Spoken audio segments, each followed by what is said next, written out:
Hello दोस्तों, स्वागत है आपका अपने YouTube चैनल ज्ञान सागर में। आज हम शुरू करेंगे मैं कृष्ण हूँ का दूसरा अध्याय, मेरा प्यारा बचपन। उधर कंस के मन तो वह अपने आप काल स्वरूप देवकी की 8 संतानों को मार चुका था और इसके फलस्वरूप वह अब पूरी तरह आश्वस्त भी था। अब आश्वस्त मनुष्य स्वतः ही दिलदार हो जाता है। ठीक उसी तर्ज पर कंस को भी समझ में आ गया कि अब देवकी वासुदेव को कारागृह में रखने का कोई औचित्य नहीं है। बस उसने तत्क्षण दोनों को आज़ाद कर दिया। सिर्फ इतना ही नहीं, उसने वासुदेव व देवकी से अपने कृत्य की क्षमा भी मांगी। खासकर वह देवकी से बहुत शर्मिंदा था। वह देवकी से वास्तव में बहुत प्यार करता था और यही कारण था कि कंस ने हालात व उन हालातों के चलते उसकी मजबूरी दोनों से देवकी को अवगत भी कराया। वैसे मेरी प्यारी माँ भी अपने भैया से कम मोहब्बत नहीं करती थी। उसने भी कंस को आश्वस्त किया कि वह उससे ज़रा भी नाराज़ नहीं, वह उसकी मजबूरी समझ सकती है। यानी भाई बहन के बीच कोई विवाद नहीं बचा, पुरानी बातें भुला दी गई। वह सब नए सिरे से फिर शुरू हो गया। इधर बेचारी माँ पूरे 4 वर्ष बाद कारा से निकली थी, अर्थात एक तो पूरे 4 वर्ष बाद उसने खुला आकाश नसीब हुआ था और ऊपर से इस दरमियान वह उसकी 8 संतानों के वध का दर्द भी सह चुकी थी। अतः स्वाभाविक तौर पर वह शारीरिक व मानसिक पीड़ा सह सहकर पूरी तरह ढल गई थी। कहने का तात्पर्य, ऐसे में निश्चित ही उसे आराम की सख्त आवश्यकता थी। लेकिन इसके विपरीत उधर पिताजी काफ़ी स्वस्थ व प्रसन्न नजर आ रहे थे। हालांकि उनकी प्रसन्नता का प्रमुख कारण मैं था और दुर्भाग्य से वह जड़ी बूटी मेरी दुखियारी माँ को नसीब नहीं थी। बेचारी इस रहस्य से पूरी तरह अनजान जो थी। उधर आज़ाद होते ही वासुदेव का मन अपने लाल को देखने के लिए तड़प उठा और वे तुरंत नंद जी के निवास पहुँचे, जहाँ उन्हें ठहराया गया था। वहाँ सब सकुशल जान पिताजी ने चैन की एक गहरी सांस ली। वहीं सच कहूँ तो अब कहीं जाकर पिताजी ने मुझे ध्यान से देखा था। देखते ही मेरी सुंदर आँखें व मुस्कुराते हुए मोहक चेहरे ने वो जादू किया कि उन्हें पुत्र मोह में फंसते देर नहीं लगी। लेकिन मेरे जीवन की खातिर उन्हें मुझे अपने से जुदा करना ही था। अतः समय की मांग को देखते हुए उन्होंने सीने पर पत्थर रखकर नंद जी से तुरंत मथुरा छोड़ने का निवेदन किया। साथ ही लगे हाथ उन्होंने नंद को कंस से हमेशा सावधान रहने की सलाह भी दी। इधर नंद जी की बात करूं तो वे यूं कहने को तो वासुदेव के सेवक थे, लेकिन सच तो ये था कि दोनों अच्छे मित्र थे और यही कारण था कि वासुदेव की प्रिय पत्नी नंद जी के यहाँ रह रही थी और अब तो उनके कलेजे का टुकड़ा भी उन्हीं के यहाँ पलने जा रहा था। कहा जा सकता है कि मित्रता के नाते वासुदेव ने अपने दोनों पुत्रों यानी देवकी पुत्र मैं और रोहिणी पुत्र बलराम की श्रेष्ठ परवरिश की जिम्मेदारी नंद जी को पूरे अधिकार से सौंपी हुई थी। तो वहीं नंद जी के लिए भी पिताजी का निवेदन किसी आदेश से कम न था। हालांकि नंद बाबा उम्र में वासुदेव से काफ़ी बड़े थे और यही कारण था कि नंद जी की पुत्री काफ़ी कमज़ोर पैदा हुई थी। तो क्या, वैसे भी एक उम्र के बाद स्वस्थ बच्चे की आशा रखना व्यर्थ ही होता है। खैर, यहाँ वहाँ की बात छोड़ तुरंत मुख्य बात पर लौट आऊँ तो वासुदेव जी के निर्देश अनुसार नंद जी तुरंत मुझे लेकर गोकुल जाने के लिए रवाना हो गए। निश्चित ही मथुरा में वे बेवजह रुकना कभी भी खतरनाक हो सकता था। कंस के मन में उठी छोटी सी शंका से मेरी जान पे बन आ सकती थी। ये कैसे भूला जा सकता है कि इतना बड़ा कबाड़ा, इतनी सारी जोखिम और राजमहल से गद्दारी सब कुछ मुझे बचाने हेतु ही तो की गई थी। अतः अब मेरे बाबत कोई लापरवाही बरतने का सवाल ही पैदा नहीं होता था। देखा नारद का गणित, रातों रात मेरी जान मुझसे ज़्यादा दूसरों के लिए कीमती हो गई होगी। अभी तो इधर मेरी यात्रा प्रारंभ हो गई थी। हम लोग गोकुल जाने निकल पड़े थे। मथुरा से गोकुल 2 दिन का ही मार्ग था। दरअसल गोकुल मथुरा राज्य का एक छोटा सा गांव था, जिसके वार्षिक कर का हिसाब किताब शुरू से वासुदेव जी ही देखते थे। उधर स्वाभाविक तौर पर गांव के मुखिया होने के नाते गोकुल के कर का हिसाब नंजी संभालते थे। बस नंजी और वासुदेव जी की निकटता का यही एक प्रमुख कारण था। यानी भले ही मैं माता पिता से अलग हुआ था, पर पलने हेतु मैं पिताजी के खास अजीज के यहाँ ही जा रहा था।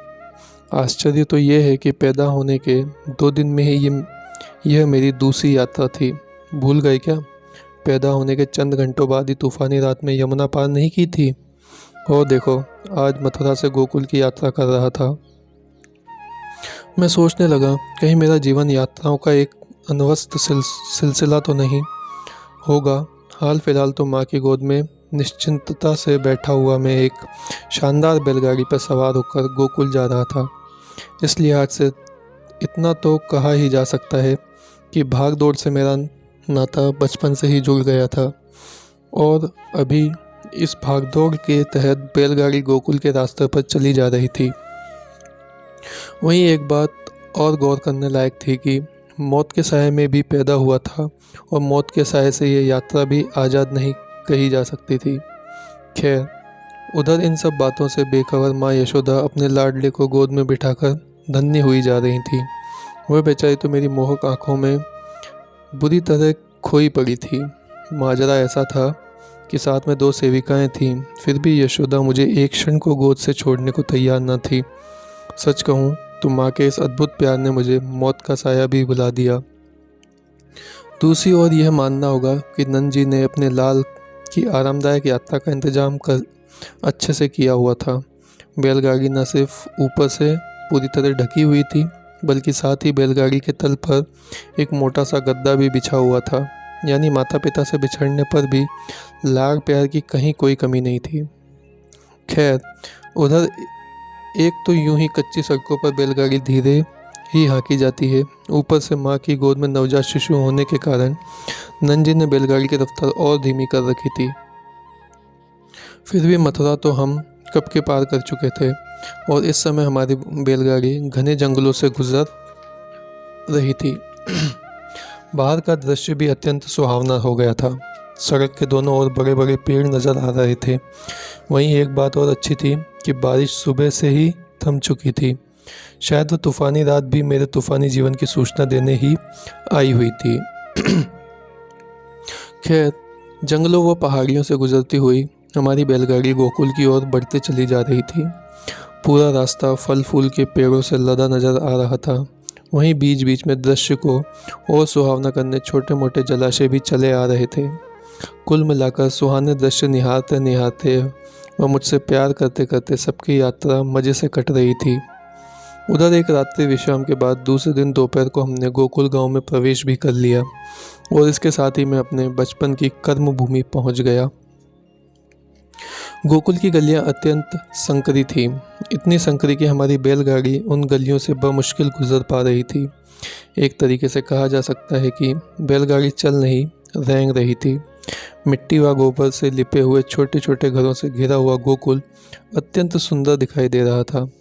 आश्चर्य ये है कि हर घर के बाहर की ओर एक बरामदा अवश्य बना हुआ था, और सच कहूँ तो घरों के बाहर बने ये बरामदे घरों के साथ गांव की शोभा भी बढ़ा रहे थे। वैसे घरों में एक और समानता थी। सभी घरों के बरामदों में गाय भैंसें भी बंधी हुई थी। वहीं किसी किसी घर के बाहर तो कुछ गोपियाँ दही माखन भी दो रही थी। वैसे तो सड़कों पर भी गाय भैंसें व अन्य जानवरों की लगातार आवाजाही थी। यही नहीं, जैसे जैसे गांव निकट आ रहा था, हर जगह रंग बिरंगे वस्त्र पहने गोप गोपियाँ भी इधर उधर दौड़ते भागते नजर आ रहे थे। इन सब में मोर पंख लगाकर खेलते हुए बालकों के झुंड मुझे सबसे ज़्यादा आकर्षित कर रहे थे। यहाँ का वातावरण भी सुहाना जान पड़ रहा था। चारों ओर हरियाली ही हरियाली थी, और उस पर लगातार आ रही तरह तरह के पक्षियों की मधुर आवाज़ तो मन को पूरी तरह से मोह लेने वाली थी। हालांकि बीच बीच में रंग में भंग डालने वाली जंगली जानवरों की भयानक आवाज़ें भी सुनाई दे जाती थीं, और निश्चित ही वे बड़ी डरावनी जान पड़ती थीं। फिर भी कुल मिलाकर गोवर्धन पर्वत के निकट व यमुना नदी के किनारे बसा यह गांव अत्यंत रमणीक था। वहीं दूसरी ओर यहाँ के लोग भी काफ़ी मिलनसार नज़र आ रहे थे। तभी तो बैलगाड़ी जहाँ से गुजरती वहीं लोग नंद जी से पूछते, क्या हुआ? नंजी भी बड़ी प्रसन्नता से जवाब देते, पुत्र हुआ। ये सुनते ही सब झूम उठते और ऐसा करते करते तो हमारे घर पहुंचने से पहले ही पूरे गोकुल में खबर फैल गई कि नंद के घर आनंद भयो। बस ऐसे ही संकरी गलियों से घूमते घूमते अंत में हमारी बैलगाड़ी गांव के सबसे बड़े घर के सामने जा रुकी। घर तो ये भी मिट्टी व गोबर के लेप से ही बना हुआ था, लेकिन कई रंगों से सजा गांव का ये सबसे बड़ा घर हर तरीके से गोकुल का राजभवन नजर आ रहा था। घर का वर्णन करूं तो इस घर के बाहर भी एक विशाल बरामदा था जो चारों ओर पेड़ों से घिरा हुआ था।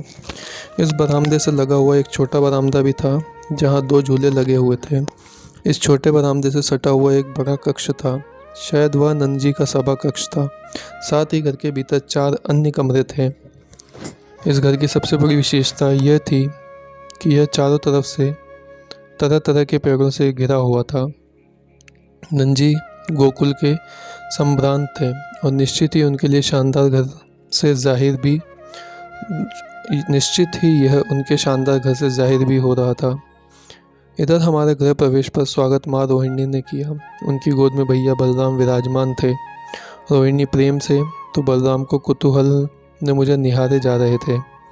यह सब तो ठीक, पर हद माँ यशोदा ने कर दी थी। हमारे घर पहुंचने के बाद भी वह मुझे छोड़ने को तैयार न थी। बस पूरे समय मुझे कलेजे से लगाए हुए ही घूम रही थी। उधर माँ रोहिणी व नंजी भी मेरे आसपास ही मंडरा रहे थे और बलराम तो ऐसे चिपके थे कि पूछो ही मत। यानी प्रथम दिन से ही मैं सबका लाडला हो गया था। उधर अभी हम लोग ठीक से तैयार भी नहीं हुए थे कि नंजी को मुबारकबाद देने के लिए गांव के बुजुर्गों का तांता लग गया। वहीं संध्या होते होते तो गोपियां भी समूह बनाकर आना शुरू कर दिए थे। इधर सबकी सुविधा को ध्यान में रखते हुए मेरे और भैया के 2 सुंदर पालने दर्शनार्थ बाहर बरामदे में ही लगा दिए गए थे। यही नहीं, संध्या होने तक तो माँ रोहिणी ने फूलों व मालाओं से बरामदे की अति खूबसूरती से सजा भी दिया था। इधर देखते ही देखते गोपियों की पालना झुलाने के लिए कतार लग गई थी, जो भी मुझे देखते ही प्यार से चूमे बिना नहीं रह पाती। मानना होगा कि पहले दिन ही मेरे सांवले रंग, मोहक चेहरे व प्यारी मुस्कुराहट ने गोपियों पर अपना सिक्का जमा दिया था। आप मानेंगे नहीं कि आने के चंद घंटे में ही गोपियों मेरे रंग में इतना रंग गए थे कि वे मेरे आने की खुशी में नंद यशोदा से एक उत्सव रखने की मांग करने लगे।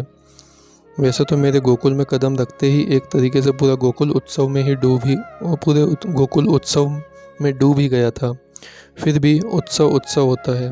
यहाँ माँ यशोदा तो उत्सव के नाम से ही खुश हो गई थी, लेकिन नंदजी थोड़ा हिचकिचा रहे थे।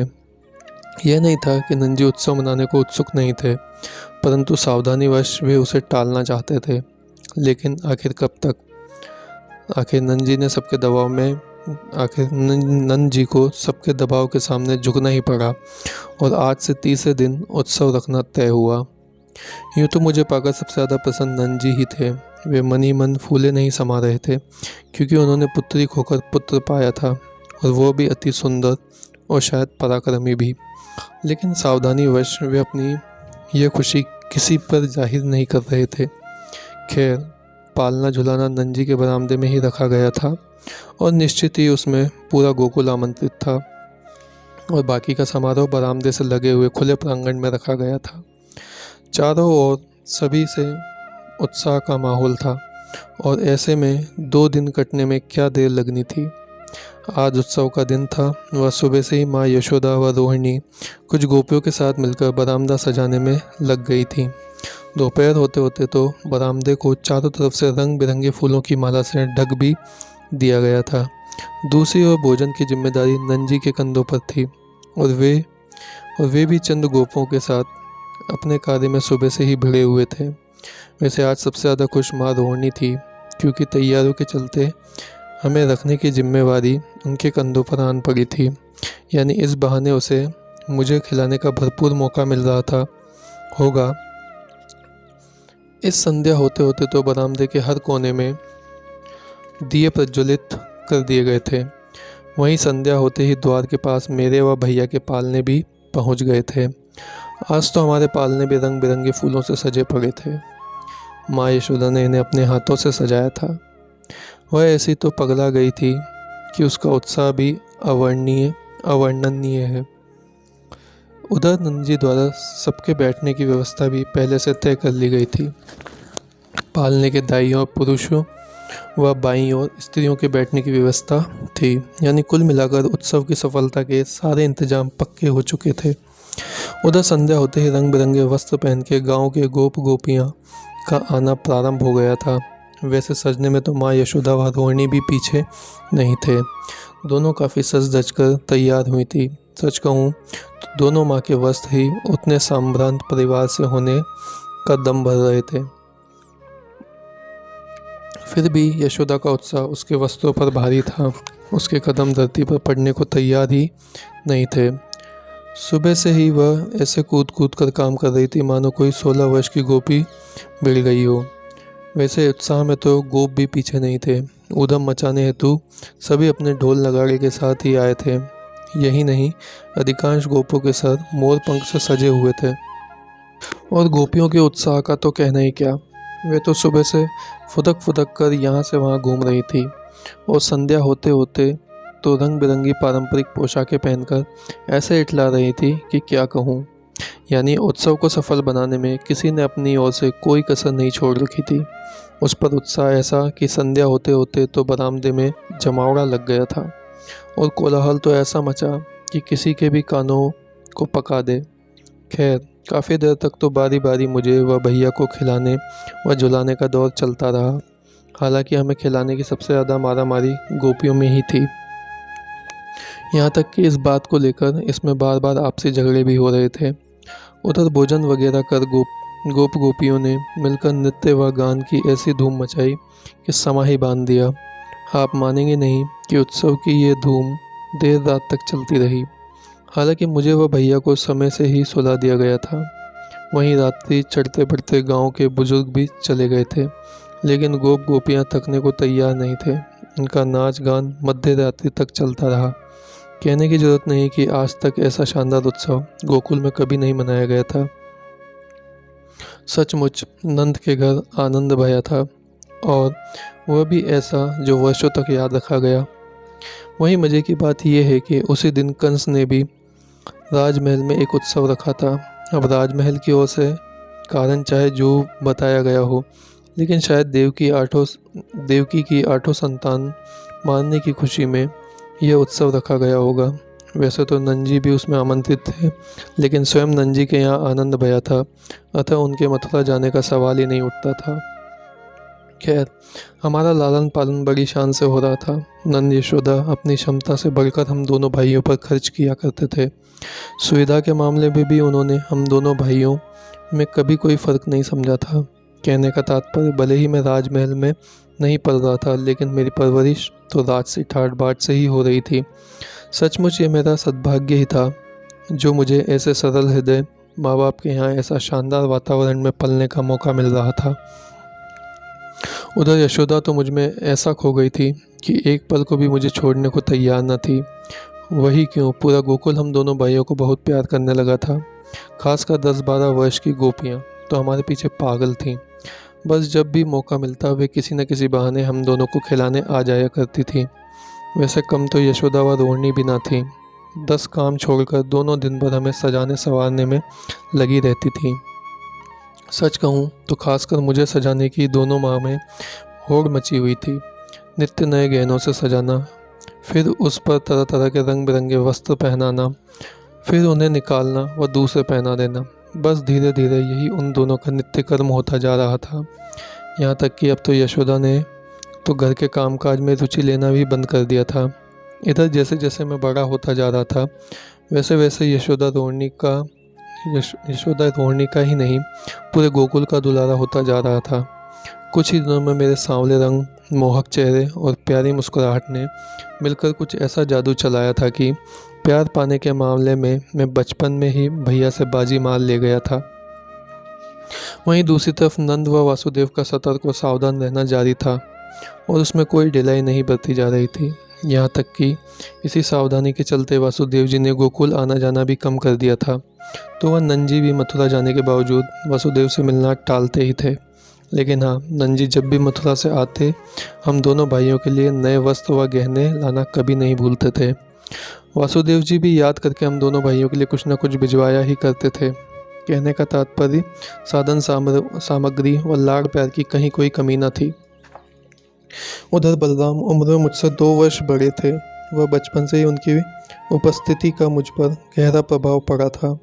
सच कहूँ तो घर में ही भाई के रूप में बलराम जैसा मित्र पाकर मेरा बचपन संवर गया था।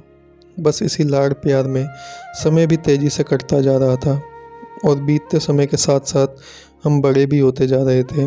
उस पर कमाल यह है कि हमारी बढ़ती उम्र के बावजूद हमें मिलने वाला लाड़ प्यार भी बढ़ता ही चला जा रहा था। अब ऐसे लाड़ प्यार के चलते समय का पता कहाँ चलने वाला था। जिस तेज़ी से समय कट रहा था उसी तेज़ी से उम्र भी बढ़ रही थी। इधर अब तो भैया लंगड़ा कर के चलना शुरू भी कर दिए थे। फर्श पर बैठा मैं बड़े कौतूहल से उन्हें यहाँ वहाँ घूमता निहारता रहता था। यूँ भी बच्चों को माँ बाप की बजाय दूसरे छोटे बच्चों के साथ खेलने में ज़्यादा आनंद आता है और कहना होगा कि बलराम हर तरीके से मेरी ये ज़रूरत पूरी कर रहे थे।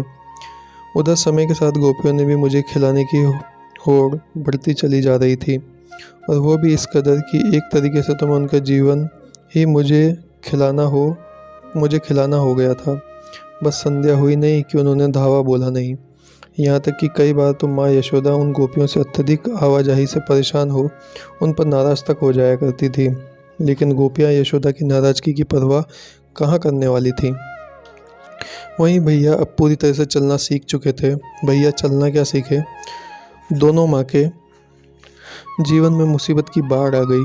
खासकर इससे रोहिणी की भागदौड़ व व्यस्तता में कई गुना इजाफा हो गया, क्योंकि भैया बार बार बरामदे के बाहर निकल जाया करते थे और रोहिणी को बार बार उन्हें पकड़कर फिर बरामदे में बिठाना पड़ता था। कुल मिलाकर दिन भर माँ बेटे में दौड़ पकड़ का ये खेल चलता ही रहता था। एक तो वैसे ही यशोदा व रोहिणी दिन भर हमारा ध्यान रखते रखते बेहद थक जाया करती थी। वहीं दूसरी ओर हमारी उम्र वृद्धि के साथ साथ घर के कामकाज में भी बढ़ोतरी हो रही थी और इसके परिणाम स्वरूप रात्रि होते होते दोनों थक कर चूर हो जाया करती थी। वाकई एक माँ का भाग्य भी कितना विचित्र होता है।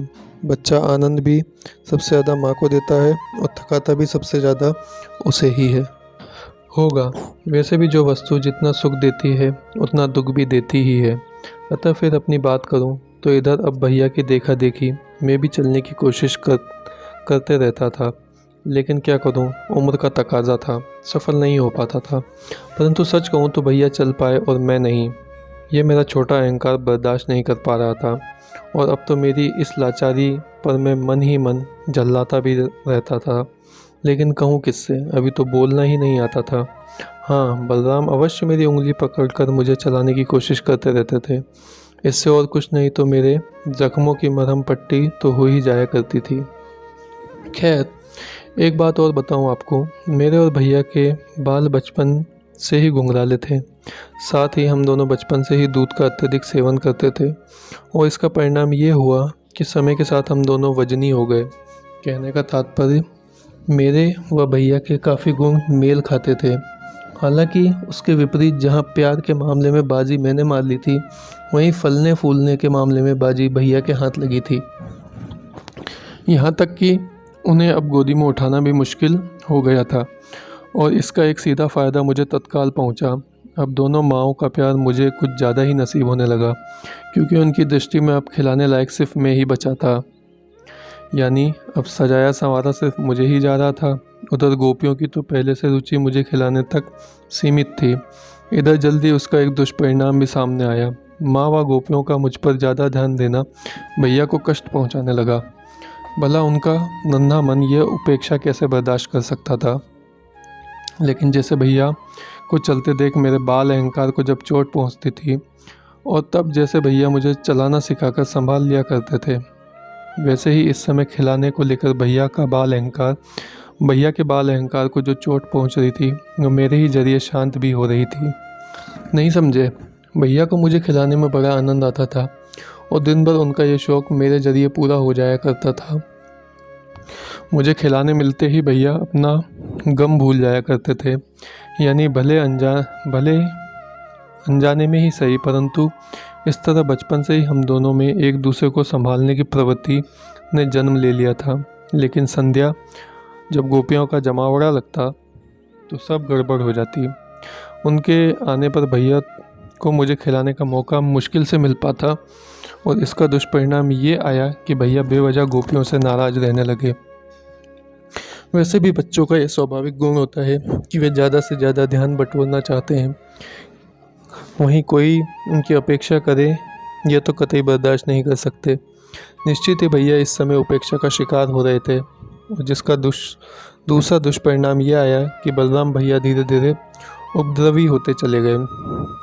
हालांकि वे उपद्रव भी सबका ध्यान अपनी ओर आकर्षित करने के लिए ही कर रहे थे। होगा, मुझे ये सब करने की ज़रूरत नहीं पड़ती थी, क्योंकि मुझ में ध्यान खींचने की कई चुंबकीय कारण स्वतः ही मौजूद थे, जैसे मेरी सुंदरता व मेरी मुस्कुराहट, यहाँ तक कि मेरा रोना, मेरे घुटनों के बल चलना, सब कुछ भाने वाला था। ऊपर से वस्त्र व गहने तो मुझ पर ऐसे फपते थे कि क्या किस पर जचेंगे। कुल मिलाकर मेरा आकर्षण बड़ा ही अद्भुत था। अतः प्यार पाने के मामले में कोई दूसरा बाजी मार ले जाए ये संभव नहीं था। चलो छोड़ो, भैया की एक और विशेषता बताऊं। वे कितने ही क्रोध में हो या नाराज़ क्यों न हो, पर मुझे खिलाने का मौका मिला नहीं कि वे खुश हुए नहीं। यही नहीं, अकेले में वे मेरा पूरा ध्यान भी रखते थे। भैया मुझसे बड़े थे और बचपन से ही बड़े भैया की तरह मेरा ख्याल भी रखा करते थे। 100 बातों की एक बात यह है कि हमारा बचपन जैसा गुजर रहा था। ऊपर से गांव के मुखिया के यहाँ पलना हमारा सबसे बड़ा सद्भाग्य साबित हो रहा था। नित नए वस्त्र व गहने तो हमें नसीब हो ही रहे थे, साथ ही वे हमारे घुंघराले बालों वाले चेहरे पर जादू भी कर दिया करते थे। और सिर्फ मेरी बात करूं तो धीरे धीरे मेरी सुंदरता व मुस्कुराहट का जादू पूरे गोकुल के सर चढ़कर बोलने लगा था। बात यहाँ तक पहुँच गई थी कि अब तो गोकुल वासियों के लिए मुझे खिलाने से बड़ा आनंद और कुछ नहीं रह गया था। दूसरी तरफ धीरे धीरे कर भैया की मेहनत भी रंग लाई थी। मैं अब उनकी उंगली पकड़कर चलना सीख गया था। चलना क्या सीखा, मुझे तो ऐसा लगा मानो पूरा जहां मिल गया हो।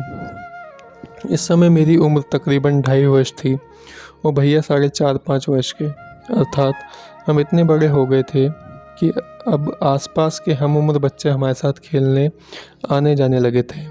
इसके साथ ही जीवन में आनंद के एक नए ही अध्याय का प्रारंभ हुआ था। मैं अपने अनुभव से कह सकता हूँ कि एक बच्चे के लिए बच्चों के साथ खेलने से बड़ा सुख और कुछ नहीं हो सकता।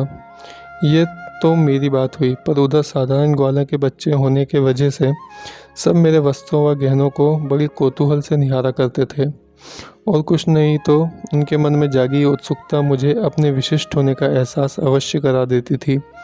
वैसे तो मेरे वस्त्र और गहने ही क्यों, सबका बेइंतहा मिल रहा ध्यान भी मुझे रह रहकर विशिष्ट होने का गुमान करा ही दिया करता था। और शायद मैं विशिष्ट था भी, तभी तो गोकुलवासी अपने बच्चों से ज़्यादा प्यार मुझसे करते थे। यह भी हो सकता है कि यहीं से मुझे विशिष्टता का भाव जागा हो। चाहे जो भी हो, एक छोटी सी उम्र में विशिष्टता का भाव जागना तो शुभ ही है, क्योंकि अक्सर ये देखा गया है कि बच्चों में जागा विशिष्टता का भाव अद्भुत परिणाम लाता है। इससे बच्चों में न सिर्फ गजब का आत्मविश्वास जागता है, बल्कि साथ ही में वे जीवन में कुछ विशिष्ट होने के लिए भी मचल भी उठते हैं। लेकिन ध्यान रहे, इसके विपरीत बड़ों में जागा विशिष्टता का भाव अहंकार का सूचक है। खैर, हम दोनों भाई चलना क्या सीखे, दोनों माओं का जीना दुश्वार हो गया। अब तो एक क्षण को घर पर बैठने को हमारा मन ही नहीं करता था, तो करे भी क्यों। स्वाभाविक तौर पर बच्चे खुलकर जीना चाहते हैं। हालांकि हमारा तो ठीक, परंतु इससे माँ का हाल बड़ा बेहाल हो गया था। उम्र की मारी यशोदा बेचारी तो मेरे पीछे दौड़ दौड़ कर ही थक जाया करती थी। एक तो वैसे ही ज़्यादा दूध पीकर हम दोनों उम्र से कहीं ज़्यादा तंदुरुस्त और वजनी हो गए थे, और ऊपर से बार बार घर के बाहर भाग जाना अब निश्चित ही ऐसे में हमें बार बार पकड़ कर घर वापस लाना इतना आसान नहीं था। और मुझे कितनी ही बार पकड़ कर घर वापस लाया जाए, मैं फिर घर से बाहर निकल जाता व मिट्टी में खेलने लगता। अब भला कोई माँ अपने लाल को इस तरह गंदगी से खेलते कैसे देख सकती थी। वह बेचारी किसी तरह मुझे गोद में उठाती व पकड़ कर बरामदे में बिठाती, लेकिन ज़रा इधर उधर हुई नहीं कि मैं फिर बाहर भाग जाता। बस यह क्रम दिन में 10-12 बार हो जाया करता था। अब आप ही सोच लो कि माँ का क्या हाल होता होगा।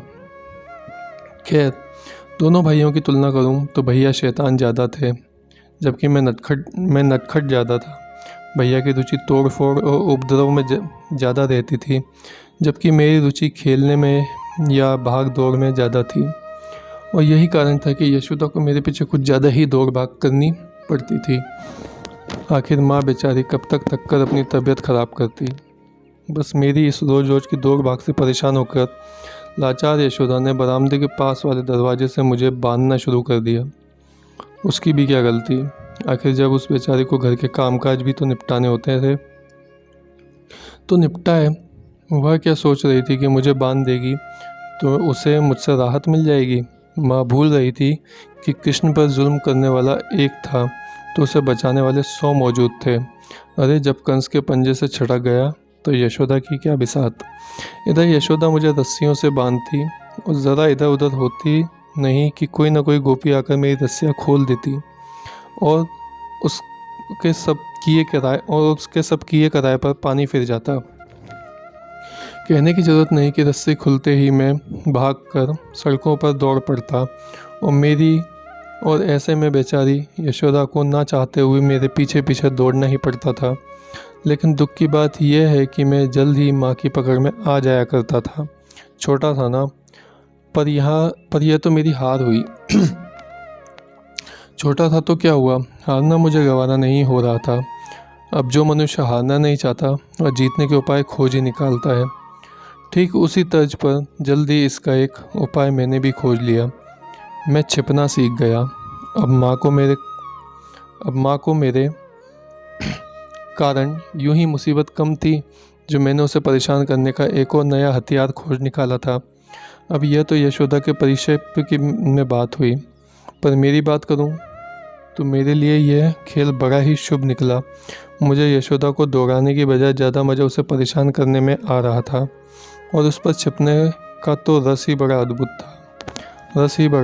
था। यदि मैं कुछ देर ना मिलूं तो घबराई हुई यशोदा, रोहिणी और भैया दोनों एक साथ मुझे खोजने निकल पड़ती थीं। इधर उधर दौड़ती भागती यशोदा को देखकर मुझे जो सुकून मिलता था मैं बयां नहीं कर सकता। वैसे मेरे इस खेल से भैया की भी निकल पड़ी थी। जब भी माँ मुझे खोजने के लिए भैया का सहारा लेती वे फूले नहीं समाते। तनके तो ऐसे चलते हैं जैसे कोई बहुत बड़ा कार्य करने निकल पड़े हो। कई बार तो हाथ में छोटा लठ लिए माँ के आगे ऐसे चलते मानो आज दोनों जहां हिला देंगे। पर उससे होना क्या था, मैं इतना बदमाश था कि हर बार नई जगह छिप जाया करता था। बेचारी दुखियारी माँ, कुछ वक्त तो मुझे पुरानी जगह खोजने में ही बर्बाद हो जाया करता था। मुझे ये लुका छुपी का खेल बहुत ही भा गया था, लेकिन इससे माँ बेचारी बुरी तरह थक जाया करती थी। और इस पर भी मेरी बाल फितरत देखो कि मैं उसकी थकान की चिंता करना या उस पर दया खाना तो दूर, लेकिन इस समय मेरा सबसे बड़ा आनंद ही उसे थकाना और परेशान करना रह गया था। कमाल बेटा था ना मैं, माँ की जान जाए मुझे मज़ा आए। खैर, थोड़ा और बड़ा होते ही माँ के साथ चल रहे दौड़ पकड़े व लुको छुपी के इस खेल का भी अंत आ गया, क्योंकि माँ की उम्र व थकान दोनों इस खेल को बिल्कुल रास नहीं आ रहे थे। सो थकी हारी माँ पर आखिर मुझे भी तरस आ ही गया। वैसे इसका एक सुखद परिणाम भी आया। जब मैं और भैया दोनों घूमने फिरने और कहीं भी आने जाने को स्वतंत्र थे, यानी माँ ने पूरी तरह हथियार डाल दिए थे। यह तो होना ही था। कब तक माँ हमारी बाल ऊर्जा से टकराती, उसे तो एक दिन हार माननी ही थी। निश्चित ही यह मेरे जीवन की पहली जीत थी और शायद यहीं से मुझ में जीतने की जिद का पदार्पण हुआ था। यूँ भी मेरी दृष्टि में जीवन जीतने का दूसरा नाम है। बात बात में हारने और थकने वालों का तो मनुष्य जन्म ही व्यर्थ समझो। चलो छोड़ो, अभी इस छोटी उम्र में बड़ा चिंतन क्या झाड़ना। अभी तो मैं अपनी इस पहली जीत के परिणाम पर चर्चा करूं। माँ के मेरे सामने नतमस्तक होते ही अब मैं न सिर्फ घूमने फिरने बल्कि बच्चों के साथ खेलने को भी स्वतंत्र था। और आप तो जानते ही होंगे कि स्वतंत्रता अपने आप में आनंद का दूसरा नाम है। ऐसे में कहने की ज़रूरत नहीं कि इस समय यह आनंद मैं भरपूर लूट रहा था। हम उम्र बच्चों के साथ मिट्टी में खेलने का और गंदगी करने का इतना मज़ा आ रहा था कि क्या बताऊं। स्वतंत्र मन यूं ही कुछ ज़्यादा उड़ाने भरने लगता है। फिर ये स्वतंत्रता तो मैंने अपने कर्मों से पाई थी, सो इसका मज़ा तो निराला होना ही था। सच कहूँ तो यहीं से मुझ में यह समझ भी विकसित हुई कि जीवन में बगैर कर्म के कुछ हासिल नहीं होता। और इसका सुखद परिणाम यह रहा कि मैं जीवन भर कर्म का पुजारी रहा। इसके पश्चात जीवन भर मैंने कर्म की ही भाषा बोली। देखा आपने एक स्वतंत्रता ने मेरे व्यक्तित्व को किस कदर निखारना प्रारंभ कर दिया था। चलो ये भी बात छोड़ो। इन दिनों मेरा उत्साह व आनंद अपने चरम सीमा पर था। दिन भर बच्चों के साथ खेलना और उधम मस्ती करना मेरा जीवन हो गया था। अब कोई रोकने टोकने वाला तो था नहीं। बेचारी माँ ने तो कब से मुझे अपने हाल पर छोड़ दिया था। हाँ, दिन भर के गंदे लाल को संध्या माँ नहलाती अवश्य थी। यानी लाल के प्रति अपने कर्मों से उसने मुंह नहीं मोड़ा था। शायद कर्तव्य परायणता का गुण मुझ में यहीं से विकसित होना प्रारंभ हुआ था। खैर, फिर अपने वर्तमान जीवन पर लौट आऊँ तो उधर संध्या नहा धोकर तैयार होता कि गोपियों का आना शुरू हो जाता। गोपी ने मुझे खिलाने की होड़ ऐसी मस्ती कि आते ही उनमें झगड़ा शुरू हो जाता। वैसे तो यशोदा व रोहिणी भी मेरे साथ खेलने का एक भी मौका चूकना नहीं चाहती थी। तो ये सब ही क्यों बलराम भैया कौन सा मेरे साथ खेलने को तत्पर नहीं रहते थे। यानी बेचारी माँ को मुझे खिलाने का मौका ही नसीब नहीं होता था। संध्या होते ही गोपियाँ मुझे घेर लेती। वह दिन में भैया मुझे नहीं छोड़ते। और स्पष्ट व अलग तरीके से कहूँ तो सेवा दोनों को पूरी करनी पड़ रही थी और मेवा दोनों में से एक को भी नसीब नहीं हो रहा था। शायद यही एक माँ का भाग्य होता है। खैर, कभी कभार मेरे और ग्वाल बच्चों के बीच प्यारी सी मारपीट भी हो जाया करती थी। और कहने की ज़रूरत नहीं कि ऐसा कुछ करने पर मैं और भैया उनकी जमकर धुनाई कर देते थे। अब इसका भी अपना ही एक मज़ा था। इससे वीरता के साथ साथ हम जोश से भी भर जाया करते थे। और मस्ती का आलम तो ये था कि न सिर्फ मुझे दिन रात खेलने को मिल रहा था, बल्कि खेलने वाला मैं एक तो खिलाने वाले 50 मौजूद थे। अब एक छोटे बच्चे को इससे ज़्यादा क्या चाहिए रहता है। इस लिहाज से निश्चित ही मेरा बचपन अपनी ऊंचाइयों को छू रहा था। जब इतनी बात पता चली तो एक खुशखबरी और दूं। अब तो मेरा तुतलाकर बोलना भी शुरू हो गया था। मैं बोलना क्या सीखा, सबका अत्यधिक दुलारा हो गया। मेरी तुतलाई आवाज़ का जादू पूरे गोकुल के सर चढ़कर बोलने लगा था। अब तो हर कोई मुझसे ज़्यादा से ज़्यादा बात करना चाहता था। और सच कहूँ तो इधर उनसे कहीं ज़्यादा मैं सबसे बोलने को उतावला रहता था। नया बोलना जो सीखा था। वैसे मेरी सबसे ज़्यादा बातें यशोदा से ही हुआ करती थी। दूध मांगना, झूला झुलाना, घूमने जाना या किसी अन्य बहाने से हम दोनों में बातचीत हो ही जाया करती थी। यानी खेल ना सही, पर कम से कम बातचीत के मामले में वही सबसे ज़्यादा भाग्यशाली सिद्ध हो रही थी। खैर, अब तो मेरा नामकरण भी हो चुका था। खुशी की बात यह है कि मेरा नामकरण करने वे ही गर्गाचार्य पधारे थे जो मुझे कंस के पंजे से छुड़वाने के निमित्त भी बने थे। कहने की ज़रूरत नहीं कि नाम माँ ने ही रखा था। सांवला रंग होने की वजह से उसने मेरा नाम कृष्ण रख दिया था। इधर प्यार से सब मुझे कान्हा व कान्हा के नाम से भी पुकारते थे। वैसे तो कई लोग मुझे श्याम भी कहते थे। ये कम था तो आगे चलकर सुंदर होने की वजह से मेरा नाम श्याम सुंदर भी पड़ गया था। देखा आपने, इस छोटी सी उम्र में मेरे कितने नाम पड़ गए थे। और इसी से लोगों के प्रति लोगों के मेरे प्रति का दुलार का अंदाज़ा लगाया जा सकता था। अरे हाँ, ये सब यहाँ वहाँ की बातों में एक बात तो मैं आपको बताना ही भूल गया। बढ़ती उम्र के साथ मुझे दही व माखन खाने का नया शौक़ चढ़ गया था। जबकि इसके विपरीत दूध मुझे पसंद आना बंद हो गया था।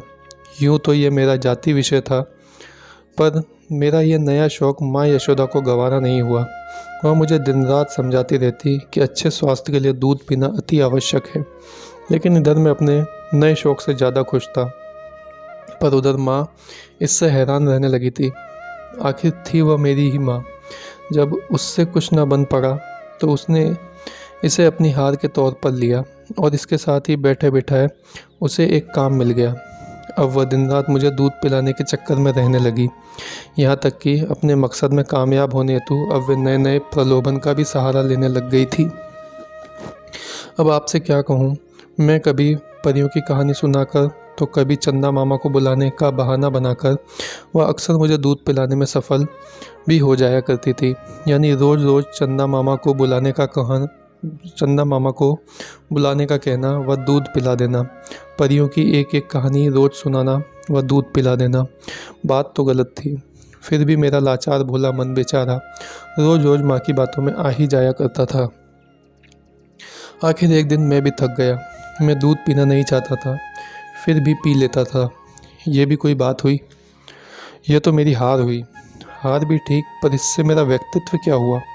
लेकिन ये सब दूध पीने के बाद के विचार थे। उस वक्त तो मैं माँ की फुसलाहट में आ ही जाया करता था। माँ आसानी से परियों की कहानी व चंदा मामा के चक्कर में उलझा दिया करती थी।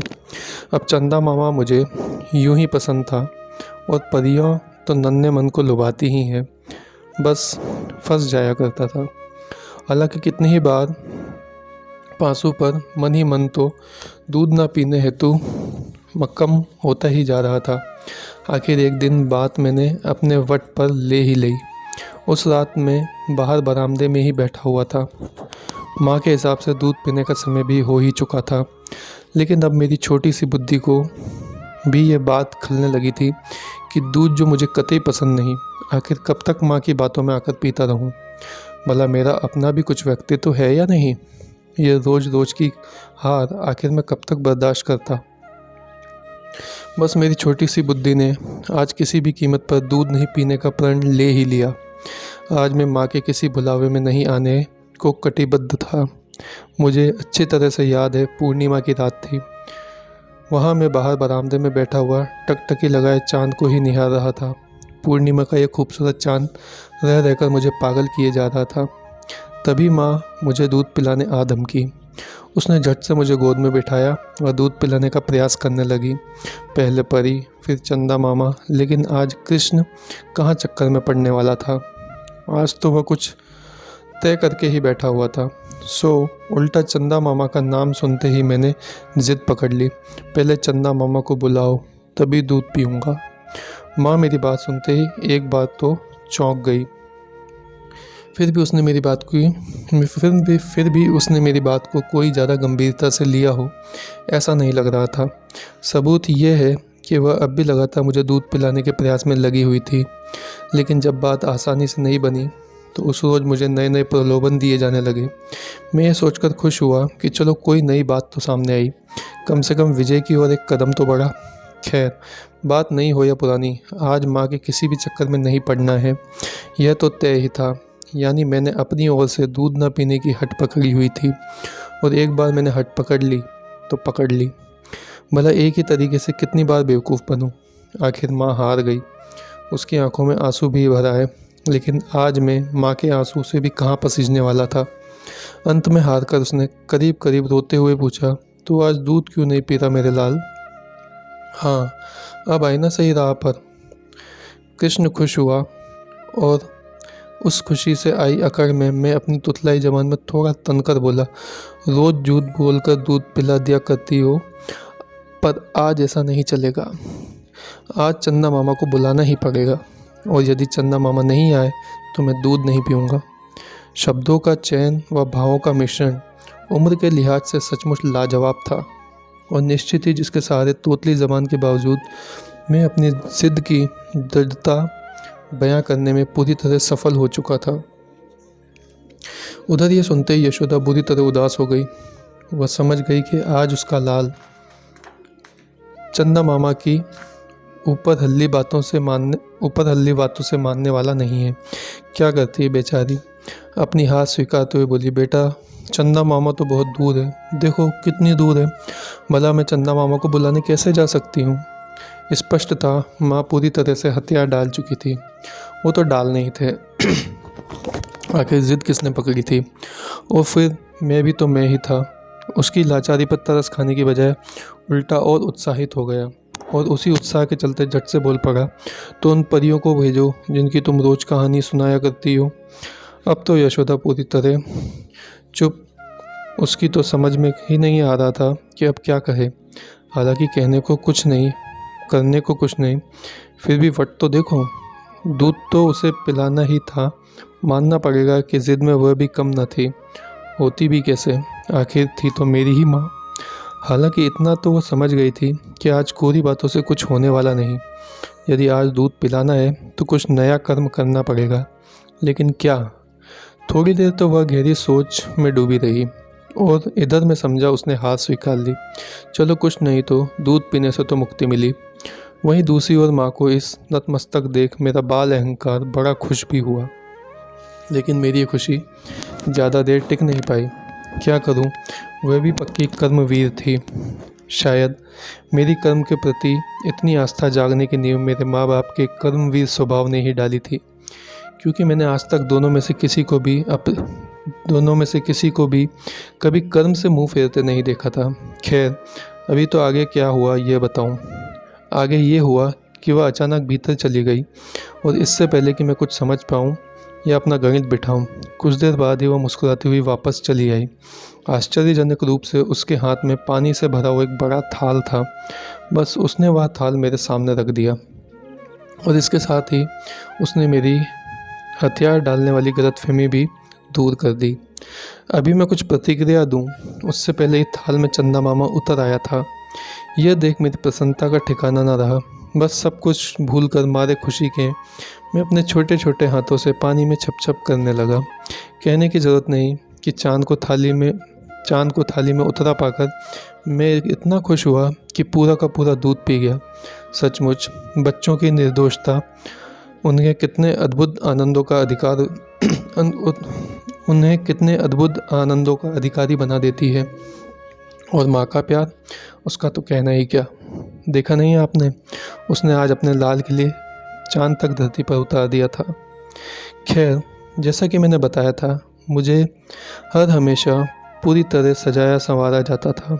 नए नए वस्त्र, एक से एक गहने, पाँव में पैंजनियाँ, कानों में बाली और भी ना जाने क्या क्या। मज़े की बात तो ये थी कि मेरी बढ़ती उम्र भी माँ के इस शौक़ में बिल्कुल बाधक सिद्ध नहीं हो रही थी। उस पर कयामत ये कि आते जाते गोप भी दिन भर मेरे सर पर मोर पंख लगाते ही रहते थे। और ये काम पड़ रहा हो ऐसे इतने सजे धजे सुंदर बालक को खिलाने जब शाम को गोपियाँ आती थीं तो मुझे नए सिरे से सजाने संवारने लगती थी। स्वाभाविक रूप से इतनी सजावट के चलते सजने धजने का शौक़ मुझे बचपन से ही लग गया। साथ ही ये समझ भी आया कि अच्छे से सजे संवरे होने पर लोगों को आकर्षित करना आसान हो जाता है। एक और बात कहूँ तो इन दिनों मुझ में एक नया ही परिवर्तन आया था। अब तो दोपहर ढलते ही मुझे गोपियों का इंतज़ार रहता था। मुझे उनका गर्मजोशी से खिलाना बहुत अच्छा लगने लगा था। यहाँ तक कि कई बार तो उनको आया देख मैं मारे खुशी के नाचने लग जाता था। उधर मेरा यह स्वरूप देख गोपियाँ दीवानी हो जाती थी। वैसे तो गोपियाँ ही क्यों, मेरा नाचना व फुदकना धीरे धीरे पूरे गोकुल को भाने लगा था। फिर भी गोपियों की बात ही निराली थी। उन्हें तो मेरा नृत्य ऐसा भा गया था कि अब तो वे मुझे दिन रात नाचने के प्रयास में ही लगी रहती थी। और चतुरी इतनी कि अब तो उन्होंने मुझे नचाने का एक तरीका भी खोज निकाला था। उन्हें मालूम था कि मुझे छाछ व दही बहुत पसंद है। वे आते जाते मुझे लालच देती, नाच कन्हैया नाच, तुझे दही दूंगी। दूसरी कहती, कन्हैया नाच तो ज़रा, देख मैं तेरे लिए छाछ लाई हूँ। और मैं दही छाछ का लालची तुरंत ठुमक ठुमक कर नाचने लगता। इसके साथ ही मैं पैरों की पैंजनियाँ बजने लग जाती और कहने की ज़रूरत नहीं कि इससे गोपियाँ ही नहीं, माँ यशोदा भी अपने लाल का यह स्वरूप देख धन्य हो जाती। खैर, जीवन ऐसे ही लाड़ प्यार व मस्ती में कट रहा था। बढ़ती उम्र के साथ आनंद व उमंग के नए नए अवसर भी मिल ही रहे थे। खासकर गोपियों का खिलाना मुझे ऐसा भा गया था कि मैं दो जहां मिलने का सुख पा रहा था। लेकिन कहते हैं ना कि जिनसे सुख मिलता है दुख भी उन्हीं से मिलता है। बस वैसे ही वर्षों में एक बार रंगों का त्योहार आता था। पहले तो माँ ही मुझे व भैया को हल्का सा रंग लगा दिया करती थी, लेकिन इस बार तो गोपियाँ भी रंगने पर उतारू हो गई थी, खासकर मुझे। उधर न जाने क्यों इस बार गोपियाँ मुझे ज़्यादा ही चहक उठी थी। देखो ना, पहले से ही माँ से रंगा हुआ मैं चुपचाप बरामदे में बैठा हुआ था, फिर भी हर आती जाती गोपी मुझे रंग रही थी। मैं ज़्यादा रंग जाने से कुछ परेशान भी हो रहा था। उधर माँ भी मेरी परेशानी देख गोपियों पर नाराज़ हो रही थी। वैसे माँ की नाराज़गी के पीछे एक दूसरा कारण भी छिपा हुआ था। दरअसल मुझे रंगने के चक्कर में वे बरामदा भी गंदा हो रहा था और आखिरकार साफ उस बेचारी को ही करना था। लेकिन ये पगलाई गोपियाँ ना तो मेरी परेशानी और ना ही माँ की मजबूरी समझने को तैयार थी। बदमाशों ने आज हम माँ बेटे को ऐसा बड़ा परेशान कर रखा था। सच कहूँ तो आज विशेष रूप से मुझे गोपियों की निकटता बहुत भारी पड़ रही थी। कई बार तो रंग आँखों में जाने से मैं रो भी देता था, फिर भी ये बेदर्द गोपियाँ नहीं मान रही थी। मैं रोता रहता, वे रंगती रहती। जब भी बाहर से गोपियों की टोलियाँ निकलती, गोप तो बेचारे ढोल बजाने में मस्त रहते, लेकिन दुष्ट गोपियाँ मुझे परेशान करके अचूक आ टपकती। मैं काफ़ी क्रोधित भी उठता, लेकिन क्या फ़ायदा, छोटा था, कर क्या सकता था। कोई बात नहीं, रुको और थोड़ा बड़ा होने दो। ऐसा रंगूंगा कि रंगों का त्यौहार खेलना ही भूल जाएगी। अब गोपियों को हाथों हाथ ठीक नहीं कर सकता था, तो कम से कम भविष्य में ठीक करने की प्रतिज्ञा लेकर मन को कुछ शांत तो कर ही सकता था। सो वही कर लिया था। सचमुच आज मैं ऐसा रंग गया था कि माँ को नहलाने में और मुझे नहाने में बड़ा कष्ट उठाना पड़ा था। माँ की हालत तो और भी पतली हो गई थी, क्योंकि उसे तो अभी बरामदे की सफाई भी करनी थी। बस रह रहकर हम लाचार माँ बेटे का क्रोध गोपियों पर निकल रहा था।